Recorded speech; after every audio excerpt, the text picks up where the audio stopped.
ಅಂದ್ರೆ ಈಗ ನಮ್ಗೆ ಆಂಧ್ರ ಗಾಡಿ ಏನಾದ್ರು ಬಂದು ಆಟೋ ಓಡ್ತಾ ಇತ್ತಾ ಇಲ್ಲಿ, ಇಲ್ಲ ಕೇರಳ ಆಟೋ ಏನಾದ್ರು ಇಲ್ಲಿ ಓಡ್ತಾ ಇತ್ತಾ, ಇಲ್ಲ ತಮಿಳ್ನಾಡು, ಅಷ್ಟೆಲ್ಲ ಬೇಡ.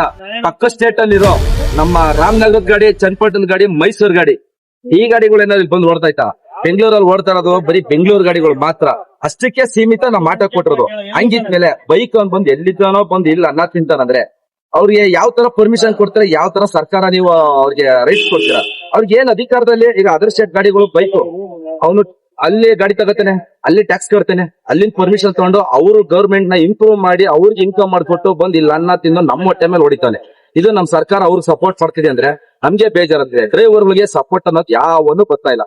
ಸರ್ ಏನ್ ಗೊತ್ತಾ, ನಮ್ಗೆ ಇವತ್ತು ನಾವಿಷ್ಟು ಜನ ಡ್ರೈವರ್ಗಳು ಯೂನಿಫಾರ್ಮ್ ಹಾಕಿದೀವಿ, ಗ್ರೀನ್ ಕಲರ್ ಗಾಡಿ ಓಡಿಸ್ತಿದೀವಿ, ಕರ್ನಾಟಕ ಗಾಡಿ ಓಡಿಸ್ದಂಗೆ.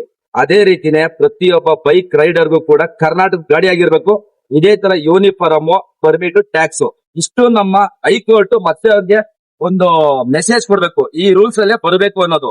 ಇಲ್ಲ ವೈಟ್ ಬೋರ್ಡ್ ಗಾಡಿ ಓಡಿಸುತ್ತೆ ಅಂದ್ರೆ ನಮ್ಮ ಪ್ರತಿಯೊಂದು ಆಟೋಗಳಿಗೂ, ಕ್ಯಾಬ್ಗಳಿಗೂ, ಗೂಡ್ಸ್ ಗಾಡಿ ಡ್ರೈವರ್ಗಳು, ಎನಿ ಒನ್ ಡ್ರೈವರ್ಗೂ ಕೂಡ ವಿತೌಟ್ ಯೂನಿಫಾರ್ಮ್ ವೈಟ್ ಬೋರ್ಡ್ ಅಲ್ಲೇ ನಮ್ಮ ಗಾಡಿಗಳನ್ನ ಪರ್ಮಿಷನ್ ಕೊಡ್ಬೇಕು. ಇದು ನಮ್ಮ ಸರ್ಕಾರ ಆಗಿರ್ಬೋದು, ನಮ್ಮ ಕಾನೂನು ಆಗಿರ್ಬೋದು, ಇದೆರಡು ನಮಗೆ ಪರ್ಮಿಷನ್ ಮಾಡ್ಕೊಡ್ಬೇಕು. ಇಷ್ಟು ಜನ ಡ್ರೈವರ್ಗಳು ನಾವು ದುಡಿಮೆ ಇಲ್ದ್ರೆ ಒದ್ದಾಡ್ತಿದೀವಿ. ಅದ್ರಲ್ಲೂ ಏನಕ್ಕೆ ಅಂತಂದ್ರೆ ಅದರ್ ಸ್ಟೇಟ್ ಗಾಡಿಗಳು ಜಾಸ್ತಿ ಆಗ್ತದೆ ಸರ್. ಹೌದು, ಅದರ್ ಸ್ಟೇಟ್ ಗಾಡಿಗಳು ಇರೋ ಕೇರಳ ಗಾಡಿ, ತಮಿಳ್ನಾಡು ಗಾಡಿ, ಆಂಧ್ರ ಗಾಡಿ, ಈಗ MH ಗಾಡಿಗಳು, ನಾರ್ತ್ ಗಾಡಿಗಳು, ಈ ಅಲ್ಲಿಂದ ಬಂದಿಲ್ಲ ಅನ್ನ ತಿಂತವ್ರೆ. ಬಟ್ ನಾವ್ ಇಲ್ಲಿ ಬಂಡವಾಳ ಹಾಕ್ಬಿಟ್ಟು ನಮ್ಗೆ ಅನ್ನ ತಿನ್ನಕ್ ಆಗ್ತಿಲ್ಲ. ಅದರಿಂದ ನಮ್ಗೆ ಪ್ರತಿಯೊಬ್ಬ ಡ್ರೈವರ್ಗಳಿಗೂ ಕೂಡ ಕೇಳ್ತಿರೋದೇನಪ್ಪಾ ಅಂದ್ರೆ, ಪರ್ಮಿಷನ್ ಕೊಟ್ಟಿದ್ರ ಓಕೆ, ನಾವು ಇಲ್ಲ ಅಂತಿಲ್ಲ, ಆದ್ರೆ ಅದನ್ನ ನೀತಿ ನಿಯಮ ಏನಿದೆ, ಕಾನೂನು ಸಂವಿಧಾನದಲ್ಲಿ ಏನಿದೆ, ಸಮಾನತೆ ಎಲ್ಲರಿಗೂ. ಒಬ್ಬ ಡ್ರೈವರ್ಗೆ ಯಾವ ತರ ಕೊಡ್ತೀರೋ ಅದೇ ರೀತಿ ಒಬ್ಬ ಬೈಕ್ ರೈಡರ್ಗೂ ಕೂಡ ಸೇಮ್ ಒಂದೇ ರೀತಿ ಕೊಡಿ, ಅಷ್ಟೇ ನಾವು ಕೇಳ್ತಾ ಇರೋದು. ಏನು ಬೇರೆ ನಾವು ಕಾನೂನ್ಗಾಗ್ಲಿ, ನಮ್ಮ ಹೈಕೋರ್ಟ್ಗಾಗ್ಲಿ, ನಾವು ನಮ್ಮ ರ್ಯಾಪಿಡ್ ಕಂಪ್ನಿಯಂಗೂ ಸಹ ಕೇಳ್ತಿರೋದು. ಈ ರೀತಿ ಬಂದ್ರೆ ಮಾತ್ರ ಅವರು ಬೈಕ್ ನ ಓಡಿಸ್ಬೇಕು, ಇಲ್ಲ ಅಂದ್ರೆ ಯಾವ್ದೇ ಕಾರಣಕ್ಕೂ ಬೈಕ್ ಓಡಿಸೋದಕ್ಕೆ ಯಾವ್ದೇ ಡ್ರೈವರ್ಗಳು ಬಿಡೋದಿಲ್ಲ. ನಾಳೆ ದಿನ ಬೇರೆ ತರನೇ ಹೋರಾಟ ಮಾಡೋ ಚಾನ್ಸ್ ಇರುತ್ತೆ, ಅವಕಾಶ ಮಾಡ್ಕೊಡ್ಬೇಡಿ ಸರ್. ಕರೆಕ್ಟ್ ಮಾಡ್ತಾರಲ್ಲ ಅಂತವ್ರಿಗೂ ಕೂಡ ಅಷ್ಟೇ ಮಾಡಿ, ಫುಲ್ ಟೈಮ್ ಅಲ್ಲಿ ಬಂದ್ ಮಾಡಿ. ಯಾಕಂದ್ರೆ ನೀವು ಮಾಡೋ 100-200 ರೂಪಾಯಿ ನಿಮ್ ಖರ್ಚಿಗೋಸ್ಕರ ನಮ್ಮ ಹೊಟ್ಟೆ ಮೇಲೆ ಹೊಡಿತಿದ್ರ. ಮಾತೇತರ ಆಟೋದವ್ರ ಮೇಲೆ ಒಂದು ತಪ್ಪು, ಏನು ಮೀಟರ್ ಹಾಕಲ್ಲ. ಯಾಕೆ ಮೀಟರ್ ಹಾಕಲ್ಲ? ಮೀಟರ್ ಹಾಕ್ತಾರೆ, ಬಂದ್ ಕೇಳೋರು ದಿಕ್ಕಿಲ್ಲ.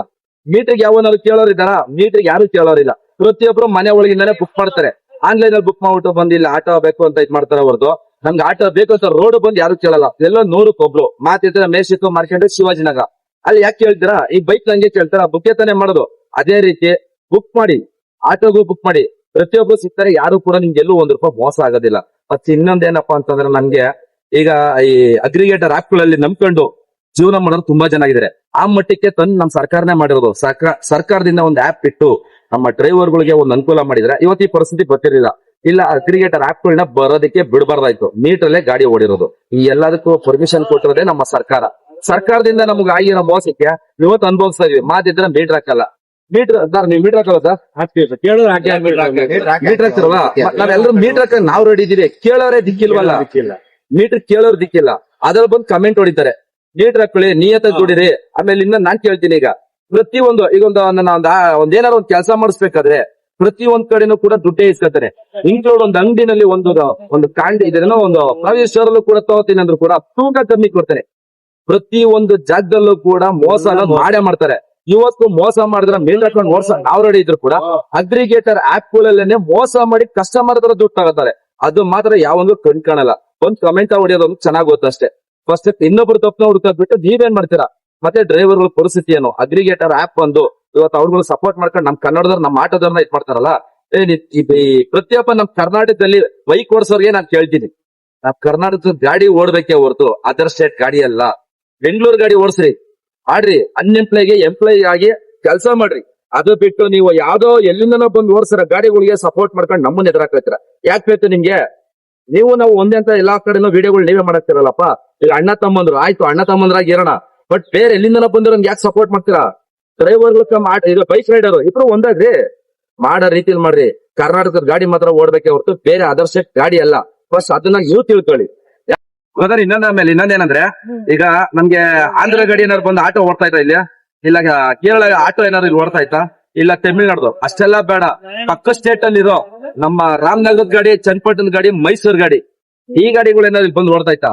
ಬೆಂಗಳೂರಲ್ಲಿ ಓಡ್ತಾ ಇರೋದು ಬರೀ ಬೆಂಗಳೂರು ಗಾಡಿಗಳು ಮಾತ್ರ, ಅಷ್ಟಕ್ಕೆ ಸೀಮಿತ ನಾ ಮಾಟ ಕೊಟ್ಟಿರೋದು. ಹಂಗಿದ್ಮೇಲೆ ಬೈಕ್ ಅವ್ನ್ ಬಂದು ಎಲ್ಲಿದ್ದಾನೋ ಬಂದು ಇಲ್ಲಿ ಅನ್ನ ತಿಂತಾನಂದ್ರೆ ಅವ್ರಿಗೆ ಯಾವ ತರ ಪರ್ಮಿಷನ್ ಕೊಡ್ತಾರೆ, ಯಾವ ತರ ಸರ್ಕಾರ ನೀವು ಅವ್ರಿಗೆ ರೈಟ್ಸ್ ಕೊಡ್ತೀರಾ? ಅವ್ರಿಗೆ ಏನ್ ಅಧಿಕಾರದಲ್ಲಿ ಈಗ ಅದರ್ ಸ್ಟೇಟ್ ಗಾಡಿಗಳು ಬೈಕ್ ಅವನು ಅಲ್ಲಿ ಗಾಡಿ ತಗೋತಾನೆ, ಅಲ್ಲಿ ಟ್ಯಾಕ್ಸ್ ಕಟ್ತಾನೆ, ಅಲ್ಲಿಂದ ಪರ್ಮಿಷನ್ ತಗೊಂಡು ಅವರು ಗವರ್ಮೆಂಟ್ ನ ಇಂಪ್ರೂವ್ ಮಾಡಿ ಅವ್ರಿಗೆ ಇನ್ಕಮ್ ಮಾಡ್ಕೊಟ್ಟು ಬಂದು ಇಲ್ಲಿ ಅನ್ನ ತಿಂದು ನಮ್ಮ ಹೊಟ್ಟೆ ಮೇಲೆ ಹೊಡಿತಾನೆ. ಇದು ನಮ್ ಸರ್ಕಾರ ಅವ್ರಿಗೆ ಸಪೋರ್ಟ್ ಮಾಡ್ತಿದೆ ಅಂದ್ರೆ ನಮ್ಗೆ ಬೇಜಾರಂತಿದೆ. ಡ್ರೈವರ್ಗಳಿಗೆ ಸಪೋರ್ಟ್ ಅನ್ನೋದು ಯಾವನು ಗೊತ್ತಾ ಇಲ್ಲ.